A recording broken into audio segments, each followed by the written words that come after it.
Hello and welcome to Levant TV Headlines. Hassan Aboud, the leader of the Syrian Islamist insurgents Ahrar al-Sham, has been killed with other top commanders in a bomb blast. US Secretary of State John Kerry has arrived in Baghdad on an unannounced visit for top-level talks to forge a coalition against Islamic State militants and meet with the new Prime Minister Haider al-Abadi. Israeli troops have killed a 22-year-old Palestinian during a raid on a West Bank refugee camp after seeking to detain a Hamas militant. Saudi Arabia is to hold talks on militant violence in the region on Thursday with the United States and Muslim allies in an apparent attempt to support international efforts to tackle the crises. And Russian President Vladimir Putin is expected to meet Iranian President Hassan Rouhani while they are in Tajikistan for a security summit on Friday to discuss trade and economic ties. Now let's take a look at the top headlines in today's newspapers in the Middle East.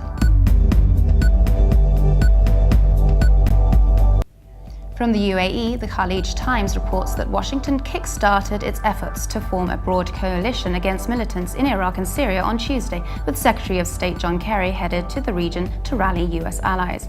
The paper also reports that 4 students, aged between 17 and 19 years, were killed in a horrific accident involving 3 cars at Dubai International Academic City after a vehicle being driven by an 18-year-old Emirati under the influence of alcohol crashed into them.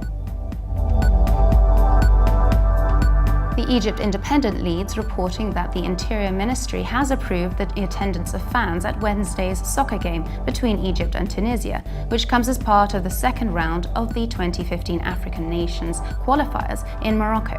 The paper also reports that a 16-year-old girl has died and her 11-year-old brother wounded when their car flipped on the Farafra highway from overspeeding.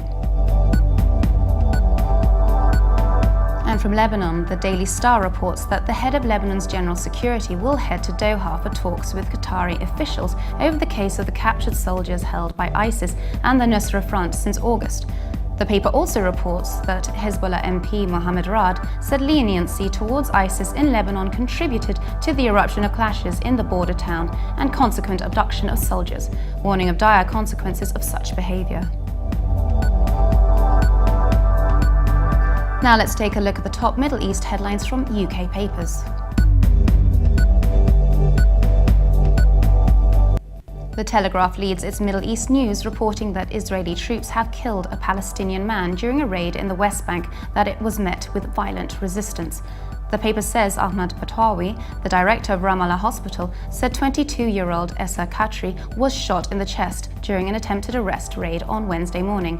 He is said to have died shortly before reaching hospital.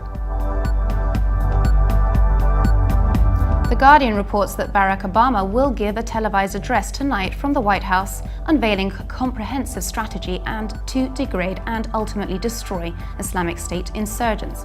The paper adds that a White House official said that the strategy would include military action and support for the forces fighting ISIS on the ground, both the opposition in Syria and a new inclusive Iraqi government.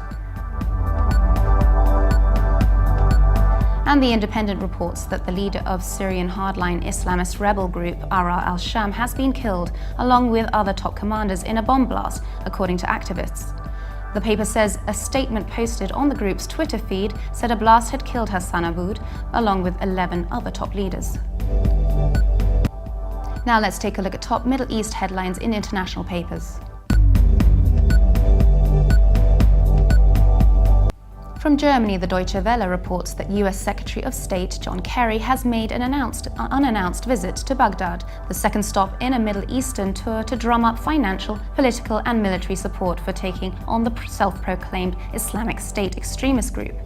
The paper says, as well as a display of solidarity with a country that has become increasingly unstable in recent months, Kerry's visit also served to pressure al-Abadi into creating an inclusive, multi-ethnic government.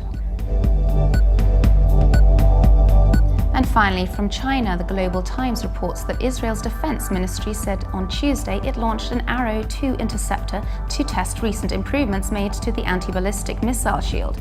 The paper adds that the ministry's missile defense organization and officials with the U.S. Missile Defense Agency jointly oversaw the trial, which was held at a test range at the Palmahim Air Base south of Tel Aviv.